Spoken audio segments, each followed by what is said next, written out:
Lucas, capítulo de número 4, e no seu versículo 1 a seguir, que diz assim a palavra do Senhor.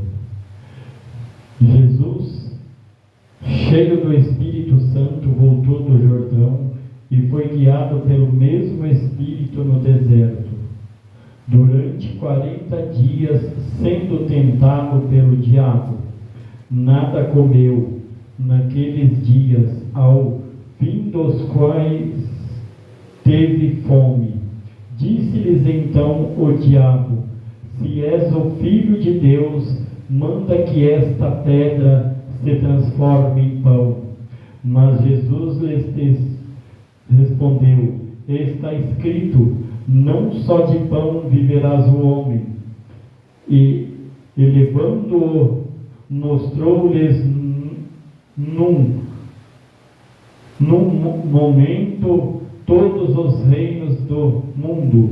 E disse-lhes o diabo: dar-te-ei todas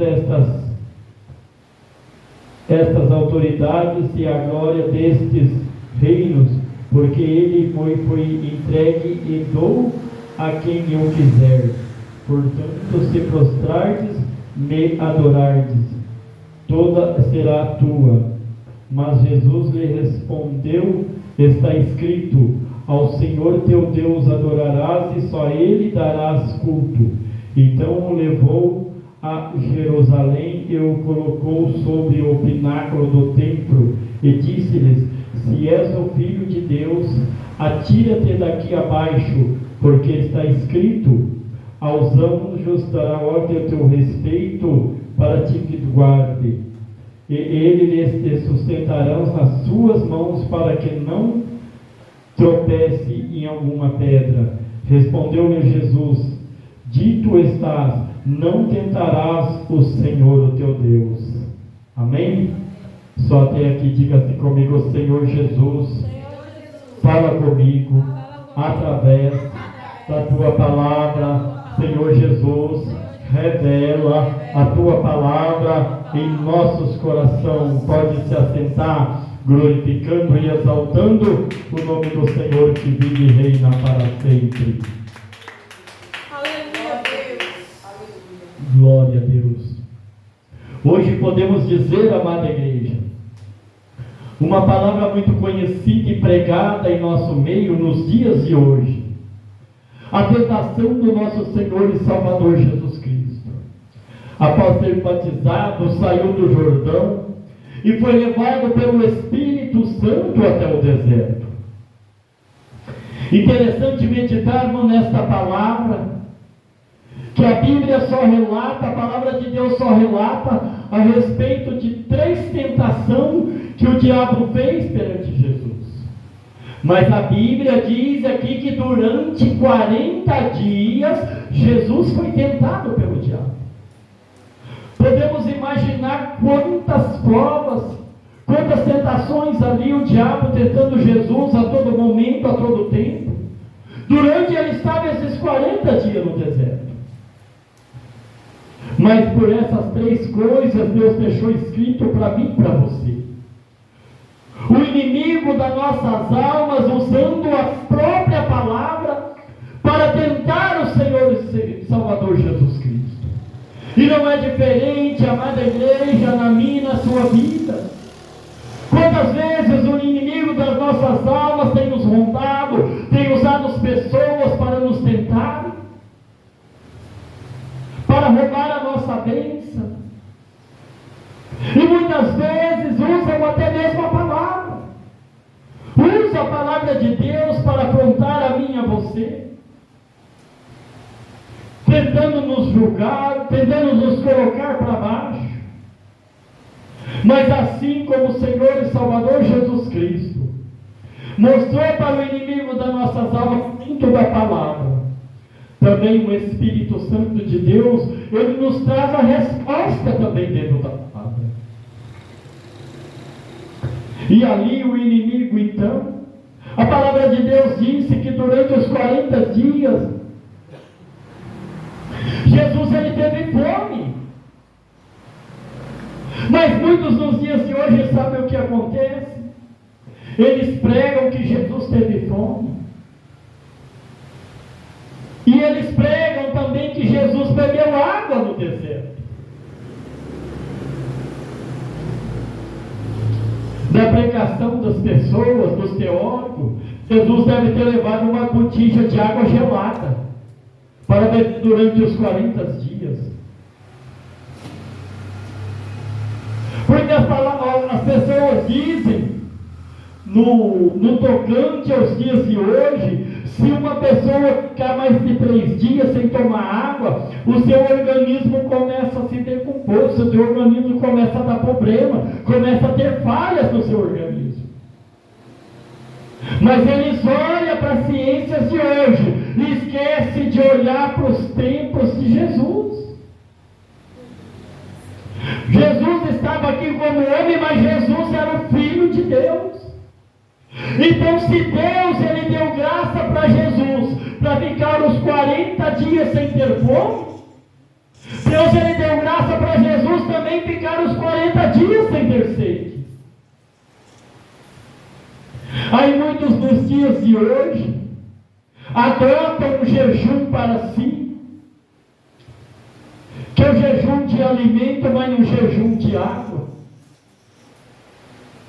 Isso não é um jejum, Deus responde sim, mas isso não é jejum, é um propósito diante de Deus. É a mesma coisa uma pessoa dizer, olha, eu gosto de refrigerante, eu vou me abster do refrigerante durante uma semana, vou abster do refrigerante durante um mês. A pessoa está fazendo um propósito com Deus. Deus ele vai responder como um propósito, mas não como um jejum. Porque o jejum a gente não pode comer e nem beber. Mas aí a pessoa diz da seguinte maneira, mas eu não consigo jejuar 2 dias sem água, eu não consigo jejuar 3 dias sem água. E quem é que disse que Jesus está mandando a pessoa jejuar 2 ou 3 dias sem água? Porque a palavra de Deus diz, o Senhor ele quer obediência e não sacrifício. Porque a palavra de Deus diz que é melhor obedecer do que sacrificar. Então, nosso jejum, amada igreja, nós temos que apresentar a Deus durante o nosso corpo aguenta. Seja sem alimento, esteja sem água. Temos que jejuar e consagrar a nossa vida ao Senhor, até quando o Senhor nos dá graça, para assim suportar a fome e a sede. Quando não estivermos suportando mais, amém, vamos entregar o jejum. Vamos falar, Senhor Jesus, aqui eu entrego essas poucas horas de jejum que entreguei diante de Ti. Até aqui o Senhor me deu graça, mas o meu corpo não aguenta mais. Aleluia, Deus. E assim Deus vai ouvir e vai responder. Por quê? Porque você mortificou a sua carne até quando o seu organismo aguentou.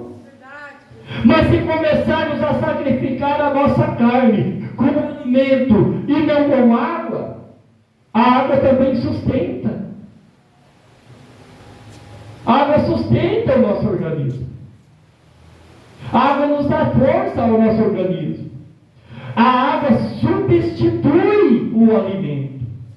O alimento não substitui a água, mas a água substitui o alimento.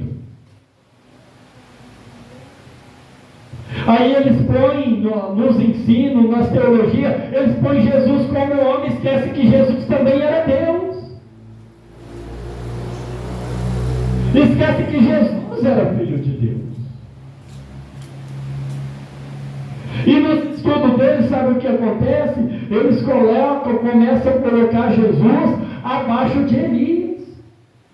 Por quê? Porque quando Elias estava lá debaixo da árvore, na sombra, pedindo para morrer, o Senhor enviou um corvo, levou pão e água para ele e disse, olha, come e bebe que a sua caminhada é longa. Elias comeu e bebeu e caminhou durante 40 dias. Quem é que deu graça para ele? Foi Deus. Se Deus deu graça para Elias, por que Deus não ia dar graça para Jesus? porque no deserto não tem água, e Jesus foi levado ao exílio para o deserto. E como eu disse, se não tem água no deserto, Jesus deve ter levado uma botija de água gelada, para que desse até os 40 dias. Mas não foi assim. Jesus, ele jejuou de pão e de água. Aí as pessoas falam, mas a Bíblia não diz que Jesus teve sede. E é necessário a Bíblia dizer que Jesus teve sede? A Bíblia também não diz quantos milagres Jesus fez na sua caminhada. Porque lá em João está escrito, se fosse escrever os milagres que Jesus fez, não haveria livro que coubesse sobre a terra. Nós não daríamos conta de ler os milagres que Jesus fez. Então não é necessário dizer que foi isso ou foi aquilo. Porque o Espírito Santo é quem traz o conhecimento e o entendimento daquilo que foi e daquilo que deixou de ser. Amém? Pode desligar.